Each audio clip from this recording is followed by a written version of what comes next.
Fala pessoal, sejam muito bem-vindos ao canal Politizando.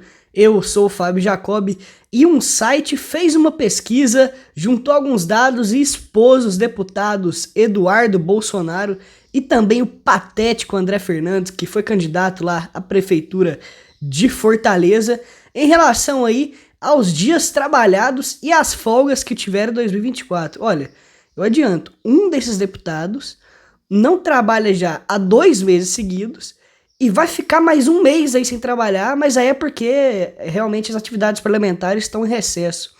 Ou seja, vai completar 3 meses sem trabalhar, sendo que, olha, as atividades pararam aí, se eu não me engano, foi lá pelo dia 20 de dezembro, ou seja, tá um tempo aí com as atividades normais sem trabalhar, certo? A outra notícia é o seguinte: o prefeito de Porto Alegre, o Sebastião Melo, foi denunciado aí ao Ministério Público após defender a liberdade de expressão para defender a ditadura militar no Brasil.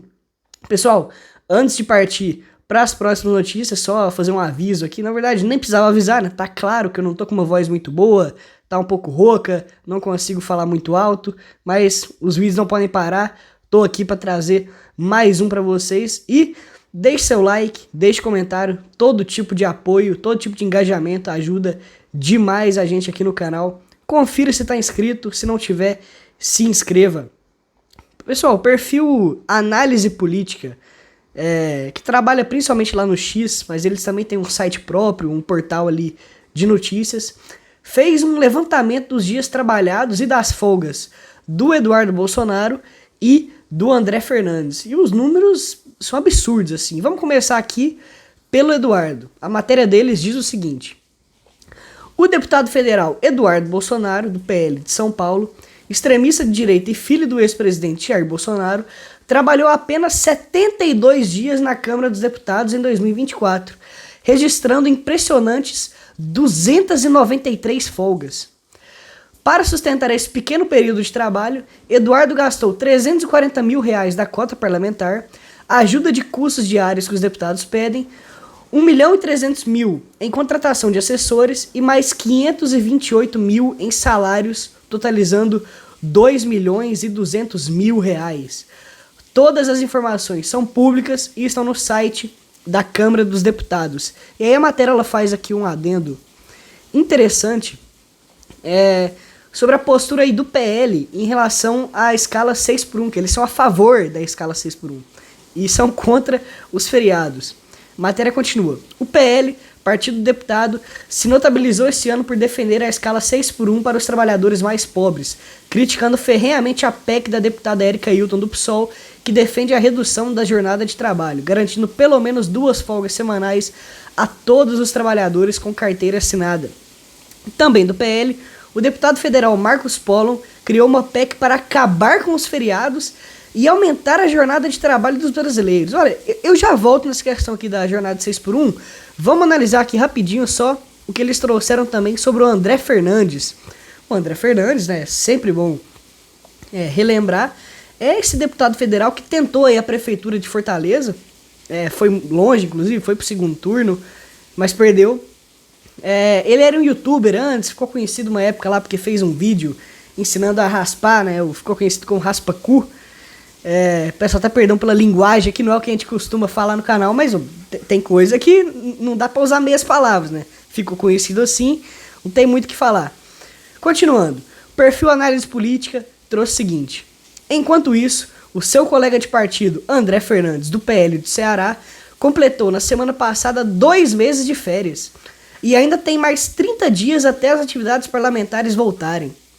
Ou seja, o cara tá desde novembro sem atuar aí pelo cargo que foi eleito, né? Deputado federal.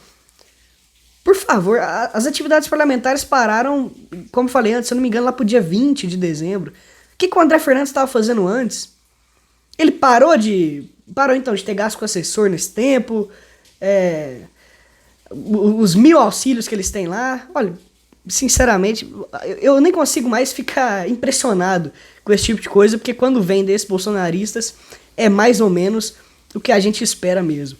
Agora, voltando um pouquinho lá na questão da escala 6x1, eu lamento muito aí que essa pauta ela tenha esfriado tanto, assim, porque a gente viu ali um boom dessa questão um tempo atrás, todo mundo comentando e tal. E assim, eu lamento ter esfriado porque é um tema que deixava a direita completamente vulnerável. Porque mostrava os verdadeiros interesses desse pessoal.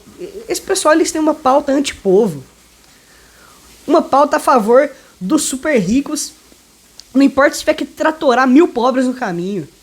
Então assim, é uma coisa que estava vergonhosa pra eles. Mas eu entendo assim que essa questão de ter esfriado faz parte, até porque chegou o final do ano aí, chegou o recesso parlamentar, o recesso na Câmara, mas eu espero que assim que as atividades retornarem, a pauta ganhe mais força ainda e siga firme no ano aí de 2025. Inclusive, quem sabe, sendo aprovada, né? Nunca é demais sonhar. Esse canal sempre vai apoiar aqui o fim da escala 6x1. Essa escala realmente aí maldosa, é uma coisa ridícula, atrasada.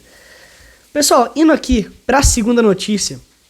Quem se deu mal aí, ou pode se dar mal, foi o prefeito de Porto Alegre, o Sebastião Melo, que foi denunciado aí ao Ministério Público após uma fala absurda. E antes aqui de ir pra fala, só um disclaimer assim, né? O pessoal de Porto Alegre tinha aí a Juliana Brizola como opção, pessoal. Uma pessoa capacitada. Não foi nem pro segundo turno. Aí no segundo turno era lá o Sebastião Melo contra a Maria do Rosário. A Maria do Rosário que você pode ter 1000 divergências. É uma pessoa também muito mais capacitada, preparada, do que esse cidadão aqui, esse Sebastião Melo. Por favor, vamos ver a fala dele aqui. Olha, não dá pra entender realmente como que um cara desse é reeleito. Ainda mais depois da tragédia no Rio Grande do Sul. Uma tragédia que causou muito mal à capital, Porto Alegre.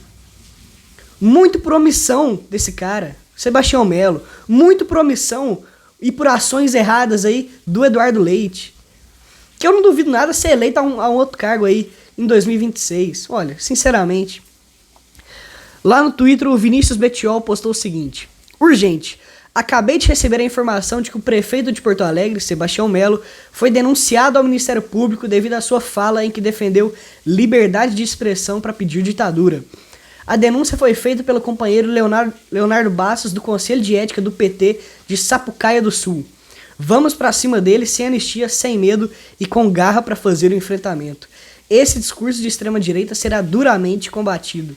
E aí ele linkou ali um vídeo, mas esse vídeo ele tá com uma qualidade bem ruim, ele tá até com uma velocidade aumentada ali, deve estar em 1.5x. Então eu fui atrás aqui de uma matéria que que transcreve o que foi dito pelo prefeito. É o seguinte, a matéria começa. O prefeito de Porto Alegre, Sebastião Melo, disse que quem defende ditadura ou comunismo não pode ser processado por ser parte da liberdade de expressão. A fala aconteceu nesta quarta-feira, dia 1º, durante a cerimônia de posse na Câmara Municipal. Abre aspas. Eu quero que nessa tribuna e nas quase 6.000 casas legislativas municipais do país, no Congresso Nacional, um parlamentar ou qualquer do povo diga: eu defendo a ditadura.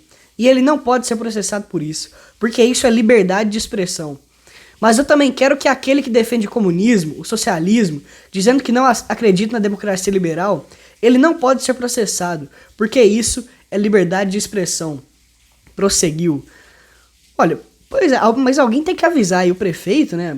Ele deve ter uma vasta assessoria aí para fazer esse papel. Que, inclusive agora, o prefeito que foi denunciado, né?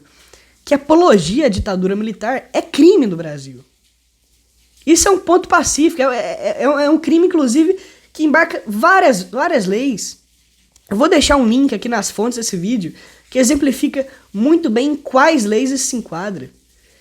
E aí ele ainda tenta fazer essa ligação bizonha aí entre ditadura militar e comunismo, uma bobagem sem tamanho. Até porque, olha, você pode ter todas as críticas do mundo aí ao comunismo. Eu não sou comunista, por exemplo. Mas o Brasil nunca viveu sob regime comunista. O comunismo nunca foi institucionalizado e matou gente como a ditadura militar matou, torturou, sumiu o compositor. Ditadura militar que foi encabeçada por militares criminosos, encabeçada pela extrema-direita. Mais uma vez, matou gente, torturou, sumiu com gente. A gente teve aí agora o filme brilhante, Ainda Estou Aqui, que mostra a história ali da família Paiva. o desaparecimento do deputado Rubens Paiva e depois todo o sofrimento ali da Eunice Paiva, da família, dos vários filhos que eles tinham. Olha, é revoltante realmente. Chegamos em 2025 e ainda tem figuras abjetas como esse Sebastião Mello, esse cara nojento que não devia ter sido reeleito e infelizmente foi. E que aí na cerimônia de posse já fala uma bobagem dessa aqui, olha. E ainda faz essa comparação sem cabimento, né? Mais uma vez. Pessoal, para finalizar, peço mais uma vez o seu like, o seu comentário. Confira se está inscrito no canal. Se não tiver, se inscreva. Muito obrigado e até a próxima.